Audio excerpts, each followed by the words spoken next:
ರಾಜ್ಯದಲ್ಲಿ ಏನೆಲ್ಲ ನಡೀತಾ ಇದೆ ಅಂತಕ್ಕಂಥದ್ದನ್ನ ಈ ಒಂದು ಜನವಾಡ ನಾಡ ತಹಸೀಲ್ ಕಚೇರಿಯಿಂದ ಕಲಿಬೇಕಾಗಿದೆ.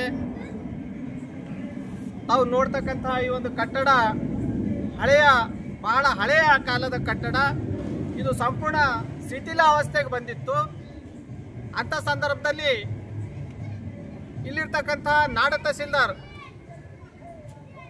ಸರ್ಕಾರಕ್ಕೆ ಒಂದು ಅರ್ಜಿಯನ್ನು ಬರಬೇಕಾಗಿತ್ತು. ನಾವು ಕೂಡ್ತಕ್ಕಂಥ ಕಚೇರಿ ಸಂಪೂರ್ಣ ಬೀಳ್ತಕ್ಕಂಥ ಹಂತಕ್ಕೆ ಬಂದಿದೆ. ನಾವು ಸಿಬ್ಬಂದಿಗಳಿಗೆ ಇದು ಸೇಫ್ ಅಲ್ಲ, ಇದು ದುರಸ್ತಿ ಮಾಡಿಕೊಡಿ ಅಂತೇಳಿ ಸರ್ಕಾರಕ್ಕೆ ಮನವಿ ಮಾಡಬೇಕಾಗಿತ್ತು. ಆದರೆ ಇಲ್ಲಿರ್ತಕ್ಕಂಥ ನಾಡ ತಹಸೀಲ್ದಾರ್ ಅವರು ನೀಡಿರುವ ಮಾಹಿತಿಯ ಪ್ರಕಾರ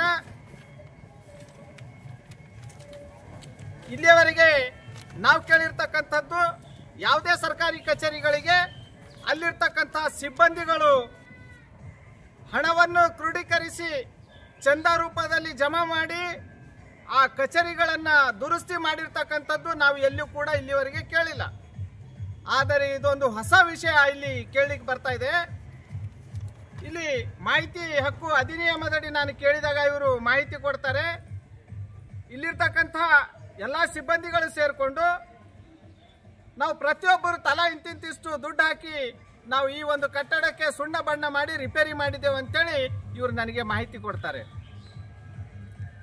ಅಂದಾಜು ನನ್ನ ಪ್ರಕಾರ ಈ ಒಂದು ಕಟ್ಟಡಕ್ಕೆ ಸುಮಾರು ಒಂದು 4-5 ಲಕ್ಷ ರೂಪಾಯಿ ಹತ್ತಿರಬಹುದು.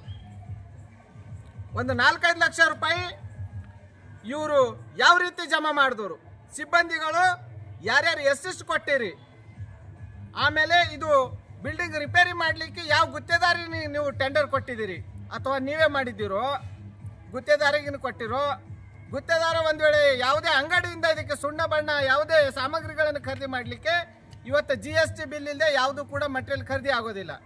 ಆ GST ಬಿಲ್ಗಳು ಕೂಡ ಇವ್ರು ಇಟ್ಟಿಲ್ಲ. ಆಮೇಲೆ ಇಲ್ಲಿ ಯಾವ ಸಿಬ್ಬಂದಿಗಳು ಎಷ್ಟೆಷ್ಟು ದುಡ್ಡು ಹಾಕಿ ನೀವು ಜಮಾ ಮಾಡಿ ಈ ಒಂದು ಬಿಲ್ಡಿಂಗನ್ನು ರಿಪೇರಿ ಮಾಡಿರಿ ಅಂತಕ್ಕಂಥ ಪಟ್ಟಿ ಕೂಡ ಇಲ್ಲ. ಆದರೆ ನಾವು ಸುಣ್ಣ ಬಣ್ಣ ಹಾಕಿ ನಾವೇ ಸ್ವತಃ ನಮ್ಮ ಸ್ವ-ಇಚ್ಛೆಯಿಂದ ರಿಪೇರಿ ಮಾಡಿದ್ದೇವೆ ಅಂತೇಳಿ ಇಲ್ಲಿರ್ತಕ್ಕಂಥ ಸಿಬ್ಬಂದಿಗಳು ಸೇರಿಕೊಂಡು ನಾಡ ತಹಸೀಲ್ದಾರ್ ಏನಿದ್ದಾರೆ ಅವರು ನಮಗೆ ರೈಟಿಂಗಲ್ಲಿ ಹಿಂಬರ ಕೊಡ್ತಾರೆ.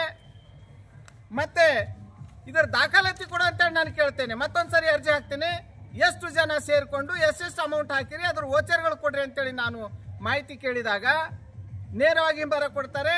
ಇದು 2 ವರ್ಷಗಳ ಹಿಂದ್ಗಡೆ ಆಗಿರ್ತಕ್ಕಂಥ ಕಾಮಗಾರಿ ಆಗಿರೋದ್ರಿಂದ ಯಾವುದೇ ಪಟ್ಟಿ ನಾವು ಇಲ್ಲಿ ಸೇಕರಿಸಿಟ್ಟಿರೋದಿಲ್ಲ, ಸಿಬ್ಬಂದಿಗಳ ಪಟ್ಟಿ ಇಲ್ಲ, ಆಮೇಲೆ ಯಾವುದೇ ವೋಚರ್ಸ್ ಇಲ್ಲ, ಯಾವ ದಾಖಲಾತಿಗಳಿಲ್ಲ ಅಂತೇಳಿ ಇವರೊಂದು ನನಗೆ ಲಿಖಿತವಾಗಿ ಮಾಹಿತಿ ಕೊಡ್ತಾರೆ. ಹಾಗಾಗಿ ಮಾಹಿತಿ ಹಕ್ಕು ಅಧಿನಿಯಮದಡಿ ಯಾವುದೇ ಒಂದು ಸಾರ್ವಜನಿಕ ಕೇಳಿರ್ತಕ್ಕಂಥ ಮಾಹಿತಿಗೆ ಮಾಹಿತಿ ಇಲ್ಲ ಅಂತೇಳಿ ಹಿಂಬರ ಕೊಟ್ಟಿದ್ದಾರೆ.